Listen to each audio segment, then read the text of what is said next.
Commissioner ভূমি, এছাড়া উপস্থিত আছেন উপজেলা সমাজসেবা অফিসার, কৃষি অফিসার এবং টিউসো মহোদয়। আমাদের মাঝে বীর মুক্তিযোদ্ধা চান মিয়া মহোদয় সহ বর্তমান এবং সাবেক সকল মুক্তিযোদ্ধা কমান্ডার, বীর মুক্তিযোদ্ধাগণ এবং মুক্তিযোদ্ধা পরিবারের সকল সদস্য এবং গণমাধ্যম কর্মী প্রতি রাখি আসসালামু আলাইকুম।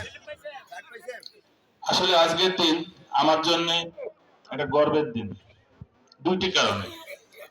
প্রথমত, আমি যে বাহিনীতে চাকরি করি 1971 সালে যখন পাকিস্তান সরকার উপলব্ধি করতে পারে এই জাতিকে আর দমিয়ে রাখা যাবে না, তারা স্বাধীনতায় বিশ্বাসী, তখন 1971 সালের 26শে মার্চ রাতে ঢাকা ক্যান্টনমেন্ট থেকে বিভিন্ন সাজোয়া যান এবং কামান নিয়ে তারা ঢাকা রাজারবাগের উদ্দেশ্যে রওনা করে।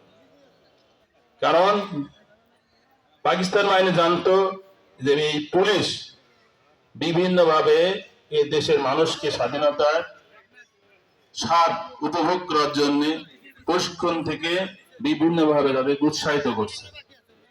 এবং 71 সালে 26শে মার্চ প্রথম তারা যখন রাজারবাগে পাক বাহিনী আক্রমণ করে, তখন এই স্বাধীনতা সূর্য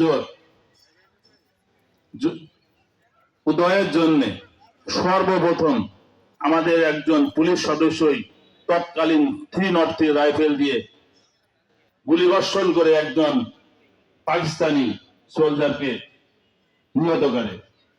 এবং পাকিস্তানি সোলজারের নিক্ষিপ্ত গুলিতেই প্রথম বাংলাদেশ পুলিশের এই সদস্য শহীদ হয়। অর্থাৎ প্রথম মুক্তিযোদ্ধা কিন্তু বাংলাদেশ পুলিশ এবং প্রথম মুক্তিযোদ্ধা শহীদ হবে বাংলাদেশ পুলিশ। সেই জন্য আমি গর্বিত মনে করি আমি নিজেকে। আরেকটি কারণে গর্বিত মনে করি, আমি ব্যক্তিগতভাবে আমি একজন মুক্তিযোদ্ধার সন্তান। আমার দাদা, আমার চাচা, আমার বাবা তিনজন এক পরিবারে মুক্তিযোদ্ধা ছিল। এই মুক্তিযোদ্ধার অপরাধে 71 সালে পাক বাহিনী এবং এই দেশেরই দোসর রাজাকাররা আমাদের বাড়িঘর ফিরিয়ে দিয়েছিল। কিন্তু আজকে কিছু দুঃখ সংক্রান্তে আমি বলতে চাই যে আপনারা মুক্তিযোদ্ধারা 71 সালে যখন যুদ্ধে গিয়েছিলেন, কেউ প্রিয়তম স্ত্রীকে রেখে, কেউ আপন জনকে রেখে, কেউ মা বাবাকে রেখে এই দেশ স্বাধীন করার জন্য যুদ্ধে ঝাঁপিয়ে পড়েছিলেন।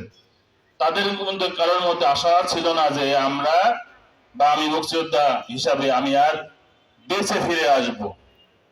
দেশকে স্বার্থে দেশ নিজেকে উৎসাহ করার জন্য কিন্তু আপনারা যুদ্ধে ঝাঁপিয়ে পড়েছিলেন। আজকে আপনাদের সম্বোধনা দেওয়া হচ্ছে, এই সম্বোধনা আশায় না। মুক্তিযোদ্ধার সন্তানরা চাকরি পাবে এই আশায় না, মুক্তিযোদ্ধার ভাতা পাবেন এই আশায়ও কিন্তু আপনারা কেউ যুদ্ধ করেন। কিন্তু আমরা এখন দেখতে পাই কি মুক্তিযোদ্ধাদের মধ্যে ভাগাভাগি নিয়ে দলবাজি করা শুরু হয়েছে।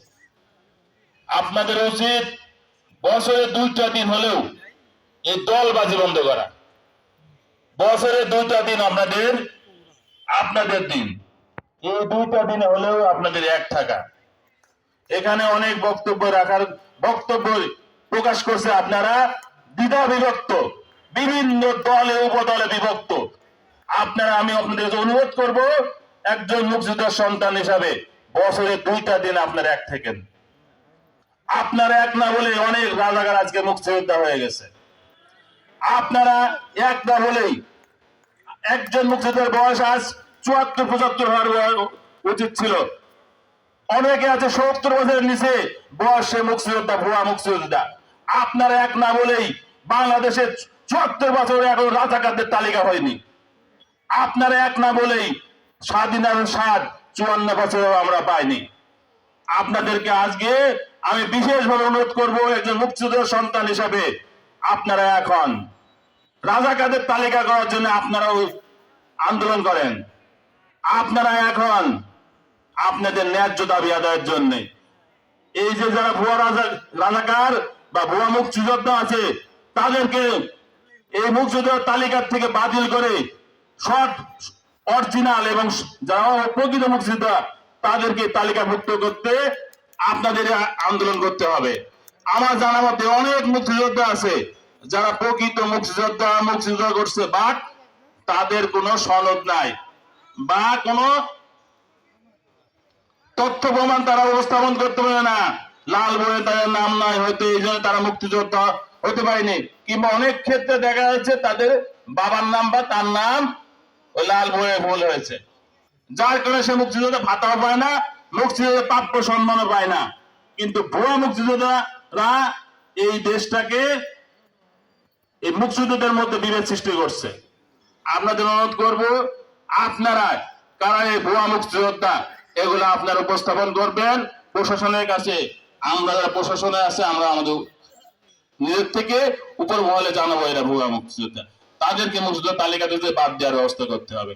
আপনাদের ইজ্জত সম্মান রক্ষা করতে হলেও প্রথম উদ্যোগ নেবেন মুক্তিযোদ্ধা যারা নয়, যারা মুক্তিযোদ্ধা ভুয়া মুক্তিযোদ্ধা তাদেরকে বাতিল করা। আপনাদের আরেকটা বিষয় আবার বাবার বললাম, আপনারা যদি প্রায় শেষ বয়সের দিকে চলে আসছেন, আর আমার মনে হয় আগামী 10 বছর পরে মুক্তিযোদ্ধাদের কোনো সম্বোধন অনুষ্ঠান আর করা লাগবে না, কারণ তখন যা প্রকৃত মুক্তিযোদ্ধা তাদের সবাই আল্লাহর কাছে চলে যাবে। এই 10 বছরের মধ্যে যদি আপনারা রাজাকারের তালিকা না করতে পারেন, আমরা যারা নতুন প্রজন্ম তারা কখনো জানতে পারবো না এই দেশের বিরোধী কারা ছিল, কারা রাজাকার ছিল। আজকে এই যাদের জন্য স্বাধীনতা লাভ করেছি, যাদের জন্য আজকে এই মঞ্চে বসে সম্মানিত হয়েছি, আপনাদের সামনে দুই কথা বলতে পারলাম, সে বীর মুক্তিযোদ্ধা এবং শহীদ মুক্তিযোদ্ধা যেসব মা বোনদের রক্তের বিনিময়ে এটি সোনালী বাংলাদেশ পেয়েছি, তাদের প্রতি শ্রদ্ধা জানিয়ে আমার বক্তব্য শেষ করি। ধন্যবাদ।